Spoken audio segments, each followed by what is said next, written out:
siang berawan, cerah di halaman.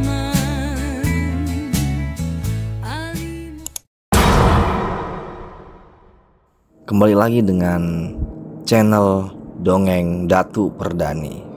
Masih dari cerita yang sama, novel Dusun Keramat. Kali ini kita masuk ke seksi 4, Muslihat Kepala Desa dan Gubuk Sunyi Ki Abdullah.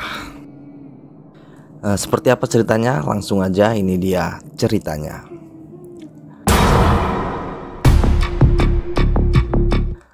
Malam berembun menyelimuti desa. Tidak ada warga yang keluar. Semua damai bersama keluarga di kediaman masing-masing. Desa tidak mengadakan ronda karena keamanan masih terjaga. Kades memapah Ki Abdullah. Namun pria setengah baya yang sempat hidup dalam hutan merasa mampu. Kades mengajaknya menikmati kopi dan beraneka makan di ruang tamu. Kades ingin tahu semua yang terjadi. Menghilangnya warga Dusun Keramat di pasaran dan ditambah Ki Abdullah yang mendadak gembel membangkitkan penasarannya. Pada meja ruang tamu, makanan dan minuman hangat sudah tersaji. Ki Abdullah sangat berterima kasih karena berhari-hari tidak merasakan nikmatnya makanan itu. Dia hanya memakan daun, kepiting, dan ikan setengah matang. Minumannya pun hanya dari air sungai.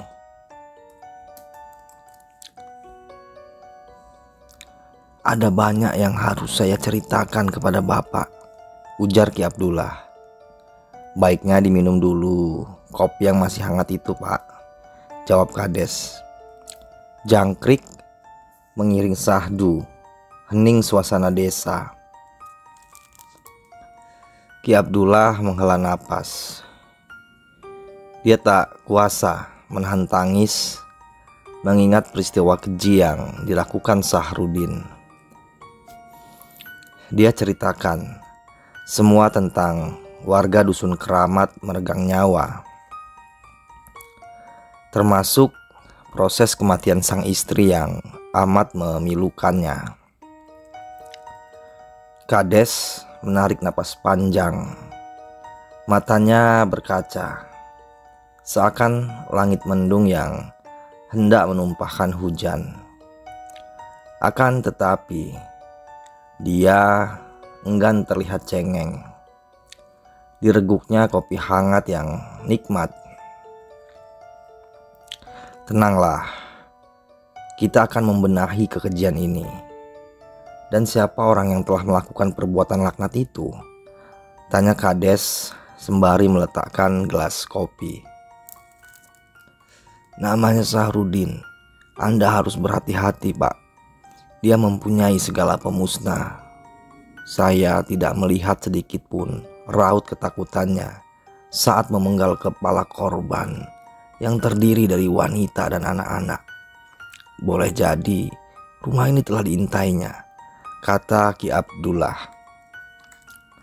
Kades melamun sejenak, memikirkan strategi menghadapi persoalan.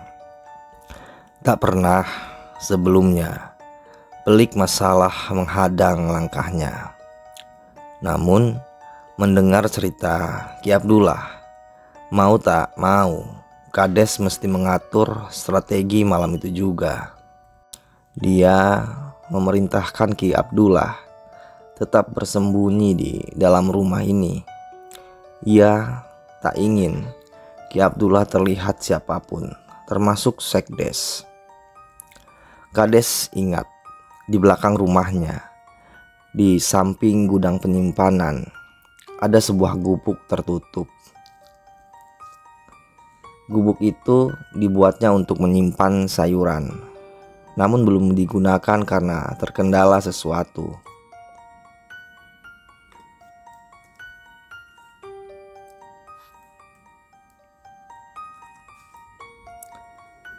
Saya ingin Bapak aman, karena Bapak saksi kunci keanehan pria biadab itu.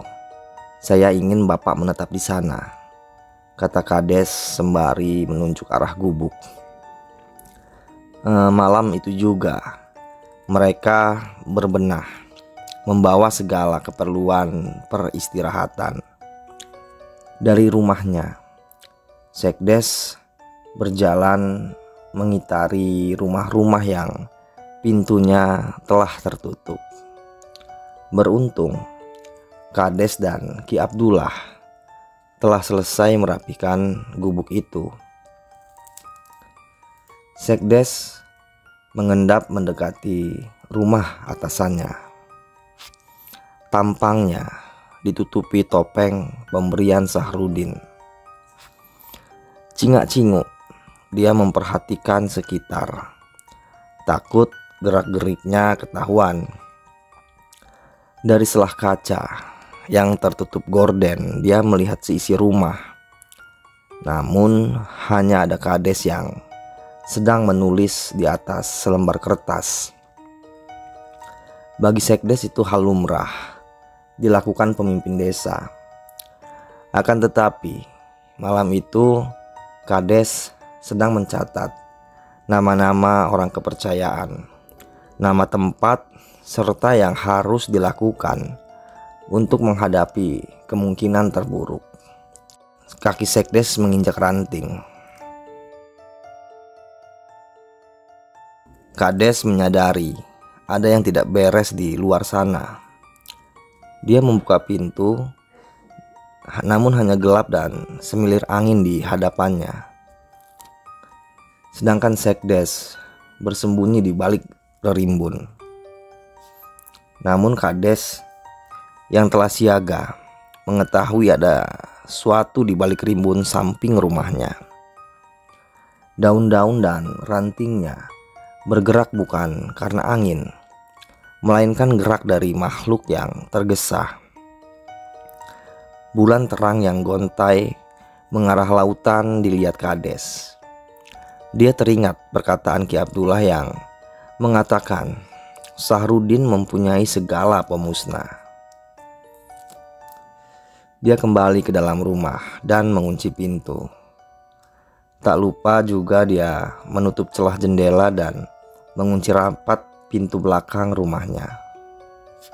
Namun sebelum keranjangnya, dia menatap gubuk persembunyian Ki Abdullah, seraya bermunajat untuk keselamatan mereka. Sebelum beranjak tidur, Ki Abdullah meletakkan kertas berisi strateginya ke dalam kopiahnya. Dia sadar sejak malam ini keselamatannya telah dipertaruhkan.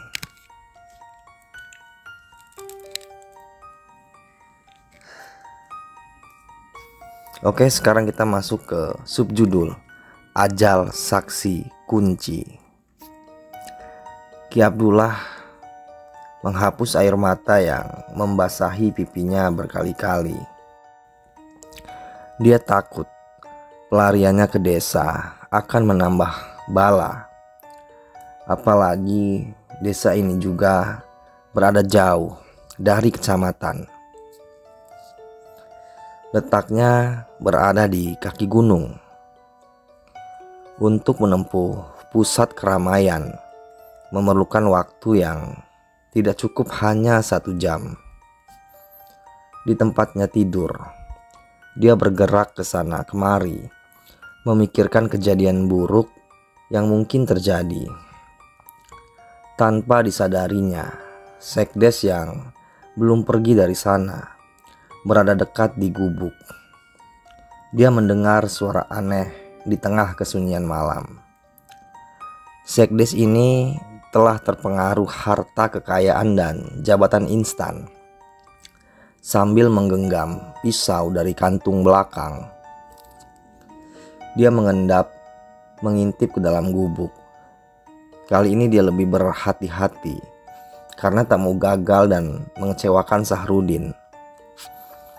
Dicarinya celah yang memungkinkan untuk mengintip ke dalam, hingga ia berputar ke segala gubuk. Pas, ini dia tempat mengintip yang sahih, batinnya dalam hati, sambil terus menggenggam pisau. Dilihatnya dari lubang kecil itu ada kaki manusia yang gelisah.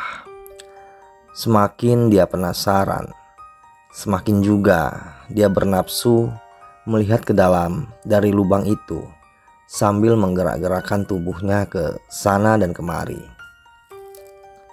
Nafsu buasnya memuncak ketika Ki Abdullah membalikkan tubuh. Itulah buruan Sekdes, itulah yang mesti dibunuhnya. Akan tetapi dia menunggu momen yang tepat untuk menghujamkan belati ke perut ataupun jantung Ki Abdullah. Lama Ki Abdullah masih terjaga memerhatikan langit-langit rumah. Sekdes belum bergerak. Dia masih menunggu Ki Abdullah lengah. Saat Ki Abdullah tengkurap selama kurang lebih setengah jam, dia bergerak. Pintu yang lupa dikunci Ki Abdullah terbuka, namun tanpa suara, sehingga Sekdes yang bertopeng leluasa mengendap mendekatinya. Sekuat tenaga dia mengacungkan, lalu mendaratkan belati itu ke perut Ki Abdullah. Sayangnya dia berteriak, sehingga refleks Ki Abdullah menghindarkan tubuh dari ketajaman. Ki Abdullah langsung menendang perut Sekdes, hingga ia meringis memegang kesakitan. Kades yang belum terjaga langsung berusaha membuka pintu belakang, sedangkan Ki Abdullah bersembunyi ke perbatasan hutan. Sekdes yang sadar keselamatannya terancam atas kegagalan itu langsung berjalan terengah. Sekuat tenaga dia berjalan menjauhi tempat itu. Oke, sekian dulu cerita dari lanjutan novel Dusun Keramat Desa Sumber Muncul. Nantikan kisah dari novel ini hanya di channel Dongeng Datu Perdani.